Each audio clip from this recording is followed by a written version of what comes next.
බලන්ඩකෝ මේක කොච්චර හරිම අමුතුම මුල් පදනමක්ද කියල බලන්න මේ හැමදේම ලැබුණේ අලුත් තාර්කාවක් වගේ ගුවන් අකෝඩෝ ක්‍රම නිසයි ඔයා දැනගෙන හිටියාද මේ ක්‍රමය සාම්ප්‍රදායික අකෝඩෝට වඩා ගොඩක් වැඩි ප්‍රබලයි කියලා. මේ තාක්ෂණය නිසා ඔයාට අලුත් පලතුරුගා සිතාමත් වැඩි සාර්ථකත්වයක් සමඟ ලබාගන්න පුළදා. සාම්ප්‍රදායික අකෝඩෝට ගස්වල ප්‍රශ්න ඇතිවෙන්න පුරුවන් තැනකවත් මේක නියවටත් විසඳුමක් තියෙනවා. අද මම ඔයාට හරියටම කොහොමද මේක කරන්න කියලා පෙන්වන්න යනවා. පියවරෙන් පියාට එහෙනම් අවධානයෙන් ඉන්න අපි දැම්ම ආරම්භ කරනවා. පළවෙනි දේ අපිට අවශ්‍ය වෙන්නේ ය ප්ලාස්ටික් බෝතලයක් ලීටරයක් හෝ කවදාවත් කෝට ගැලන් එකක් වගේ එකක් විය හැකි. දැන් අපි බඳුන සූදානම් කරන්න යා. රොටුලදරයක් පෙන්සලක් එක්ක සෙන්ටිමීටර් 10ක් හෝ අංගල් 4ක් වගේ ලකුණු කරනවා. යයි අපේ බඳුනේ උසර. ඊළඟට ටැප්පුයෙන් මැද සිට ඒ ලකුණට රේඛාවක් යඳනවා. ඒ අයි අපි බෝතලි විවෘත කරන්න යාතන.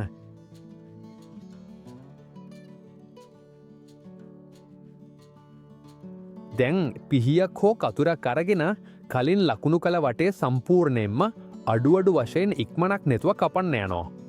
අපි මෙහෙමයි එක කරන්න යන්නේ.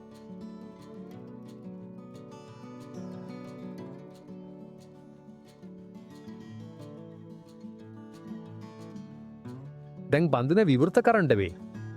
ඒකට අපි සම්පූර්ණ රේඛාව ශ්‍රිජුවම කපන්න යනා. අපි කලින් ලකුණු කරලා තිබ්බ රේඛාවයි මේක. අපි පිහියෙන් කපනව බෝතලේ වඩාම තද තැනට එනම් ටැප්පෝ යන තැනට එනතුරු. ඒ වෙලාවෙදී කපන ඇලිකට් එකක් අරගෙන ඉතිරි කොටස විවෘත කරන්න උදව්ගන්නවා. වාට ඇලිකට් එකක් නැත්තම් කුඩා සෝයක් හෝ වෙනත් කපන මෙවලමක් භාවිතා කරන්නත් පුළුවන් වැඩේ පහසු කරගන්න. අපි මෙහෙමයි එක කරන්න යන්නේ.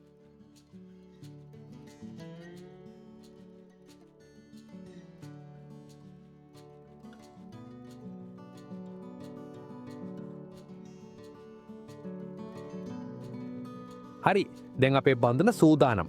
දැන් අපි ටැප්පෝට යන්නේ. ටැප්පුව එකත් අපි භාවිතා කරන තැමිලිට හෝ කොලේට ගැලපෙන වෙනස් කරන්න ඕන. ඒකට අපි තැම්බිලේ හෝ කොලේ පලලට සමාන කමන පලලකින් රිදීමක් කරනෝ අපි අකෝඩෝ කරන තැන. පරිපූර්ණවෙන් ඕනම් හැ. අපි බලන්නේ හොඳට ගැලපෙන්න එවිට පස හෝ මූල ද්‍රව්‍යය පහසුවෙන් පිටවෙන්න ඉඩ නැතිවෙයි. රිදීම කරලා ඉවරු නාම ටැප්පෝට පැත්තකින් කපන්නත් කරනවා. මෙම කපීම අපට ටැප්පෝ ටිකක් විවෘත කරලා කොලේ වටේ තැබීමට හැකියාවදී. අපි මෙහෙමයි ඒක කරන්න යන්නේ.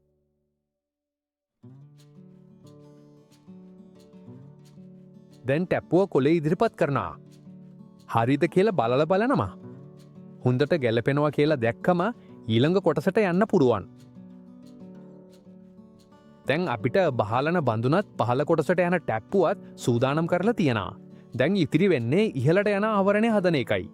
ඒකයි බහලන බඳුන පසින් පිරවල ඉවර වුණාම වහන එක. ඒකට අපිට අවශ්‍ය වෙන්නේ පෙර භාවිතා කළ බෝතලේ පහල කොටසෙන් සෙමෙන් සෙන්ටිමීටර 2.5 අංගල් එකක් වටා කපා ගැනීමයි. දැන් අපි ශ්‍රිජු කපීමක් කරලා මැදට යනවා. ඉතින් කතක් හෝ කතුරක් භාවිතා කරලා මැද තියෙන රන්දය අඩුවඩු වශයෙන් විශාල කරගෙන යන්න. රන්දේ විශාලත්වය තීරණය වෙන්නේ අපි භාවිතා කරන කොලෙහි තදකට මතයි. ය පරිපූර්ණ වශයෙන් හෝ නිවැරදි වශයෙන් වෙන්න ඕන්නේ. හරි දැන් අපිට බහලන බඳුන සම්පූර්ණයම සූදානම් කරලා තියෙනවා. දැන් තමයි ග්ලසට යන්න වෙන්නේ සහ ස්ට්‍රේලා වගේ අහසේ අකුරු එක පටන් ගන්න වෙන්නේ. අපි පළමුව කරන්න යන්නේ කොලය වටා වටේම වටකුරු කපීමක් කරන එකයි. අපිට ලීතම යන්න ඕනේ. ඒ නිසා කත හොඳට ඇතුළට දාලා තවත් කපලා හරියටම තවත් කපන්න ඕනේ. එම පළමු කපීම කරලා ඉවරයි නම් දැන් දිගින් දිගට කපීම් කිහිපයක් කරන්න යනවා. මෙම අවස්ථාවේදී ඒවට සමානව සෙන්ටිමීටර් 5ක් අංගල් 2ක් වගේ දිගක් තියෙනවා. ඒත් මේ මිනුම ඔබ සූදානම් කරලා තියෙන බඳුනේ විශාලත්වයට වෙනස් වෙනවා. මෙහි වැදගත්දේ වන්නේ මේ සම්පූර්ණ ප්‍රදේශය පසුව බෝතල ඇතුළට යාමයි. ඒක අපි වීඩියෝවේ තියෙන විදියටම කරන්න යනවා.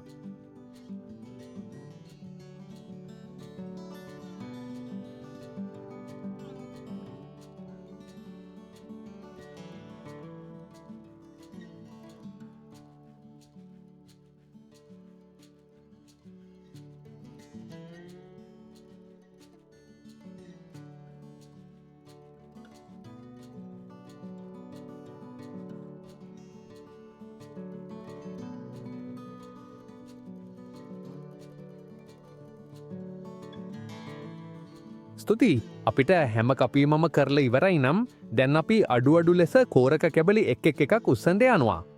ඒකට අපිට එකම කතම උදව්වක් වේ. අපි මේක ඉතා අවධානයෙන් ඉක්මනක් නැටුව හැම කෝරක කැබැල්ලම හොඳ තත්ත්වයෙන් තබාගෙන කරන්න උත්සාහ කරනවා. ක්‍රියාවලිය අතරතුරේදී එකක් හෝ කැඩුනා නම් ඒකෙන් කිසිම ප්‍රශ්නයක් නෑ. අනෙක් ඒවා ඔවුන්ගේ කාර්ය පරිපූර්ණව කරගෙන යයි. අපි ඒවා එකක් උත්සගෙන යනවා සියල්ලම සම්පූර්ණයෙන්ම විවෘත වෙන තුරු.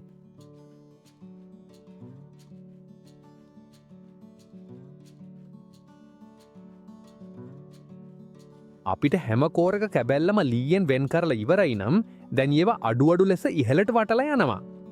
ඔයාට දැක්වෙන තරුවක් වගේ හැඩයක් යාලට ගන්න උත්සාහ කරනවා. සියල්ලම හුඟක් එකම හැඩයට තියෙන්න ඕන්න. වැදගත් දේ නම් මේවා විවෘතව ඉහළට වටලා තියෙන්න. ඒ හැඩයම තමයි මේ ක්‍රමයට නම දීලා තියෙන්නේ. අපිට අවශ්‍ය තැනට හැම කැබැල්ලම ගෙනාම ඒව බඳින්න බ්‍රිඩාව කේබල්ට යොදා ගන්නවා. ඔයාට ඕනෙම වෙනත් බඳින්නෙකුත් භාවිතා කරන්න පුළුවන්. අපි ඒක හරිම තරමට අදින්නේ හැම කැබැල්ලම විවෘතව තබා ගන්න අවසානයේ මේ හැටිවින්න ඕනේ.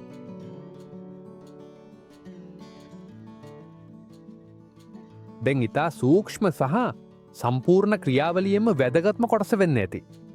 අපි පහළ කොටසේ කෑම්බියම් එක හෙළි කරන්න යනවා. පේරාපේ බ්‍රිඩාවට පහඩින් සෙන්ටිමීටර් 2.5ක් අංගල එකක් වටා විතර නිදහස් තියාගෙන තිබුණා. ඒක තමයි අපි හෙළි කරන්න යන්නේ. ඒ කොටසේ කෑම්බියම් එක සම්පූර්ණයෙන්ම ඉවත් කරන්න ඕනේ. ඒකට හේතුව මොකද්ද? ඒක හේතුව තමයි අපිට අවශ්‍ය වෙන්නේ සප්‍රවාහය පහළට යන එක නවත්තන්න. මේ ප්‍රදේශයේ සප්‍රවාහය නවත්තන ඒ වගේම ඕනම ගස් සකෝඩයක් වගේම මේ විදිහට ගසට පෝෂක සහ වර්ධන හෝර්මෝන කපන තැනට ඉහළින් එකතු වෙනවා. ඒ නිසා අලුත් මුල් පිටවීම පහසු වෙනවා. අපිට දැන් ඇකෝඩය සූදානම් කරලා තියෙන නිසා දැන් බඳුන තැබීමේ වේලාවයි. ඒකට අපි කලින් කරපු සිරස් කපනයකින් බඳුන විවෘත කරලා එය ශාඛාව වටා තබනවා. අපි අඩුවඩු වශයෙන් ඒක හොඳට ගැලපෙන විදිහට සකස් කරමු. අකෝඩයේ සම්පූර්ණ ප්‍රදේශයේම බඳුන ඇතුළතට සම්පූර්ණයෙන්ම යනතුරු.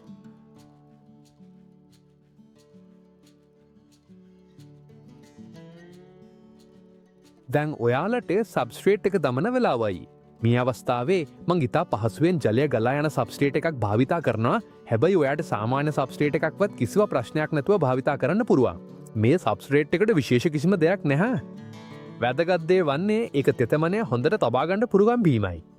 යතිය සමගම හොඳ ජලය ගලා යන හැකියාවක් තිබිය යුතුයි ජලය එකතු වීම වැළැක්වීමට.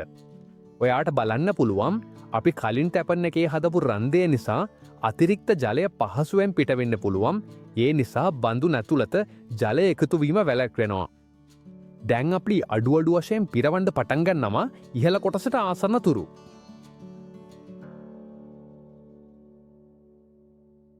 දැන් අපිට සබ්ස්ට්‍රේට් එක හොඳට තියාගෙන බඳුන අපිට ඕන තැන තියලා තියෙන නිසා පළවෙනි ජල දීමේ වෙලාවයි. අපි හොඳට ජලය දීලා සබ්ස්ට්‍රේට් එක මුල සිටම සම්පූර්ණයෙන් තෙත්වෙන්න උත්සාහ කරනවා. ඒත් ඔයා සැලකිල්ලට ගන්න ඕනේ ජලබීමේ වාර ගණන ඔයා ඉන්න අවුරුදු කාලයට අනුව වෙනස් වෙනවා කියලා. අහසේ අකෝඩෝ කිරීම සාමාන්‍යයෙන් කරන්නේ හෙමන්තයේ අගෝස්තු හෝ වසන්තයේ ආරම්භයේදී ගස වැඩි ක්‍රියාකාරකමක් පෙන්වන්න පටන් ගන්න වෙලාවේදී.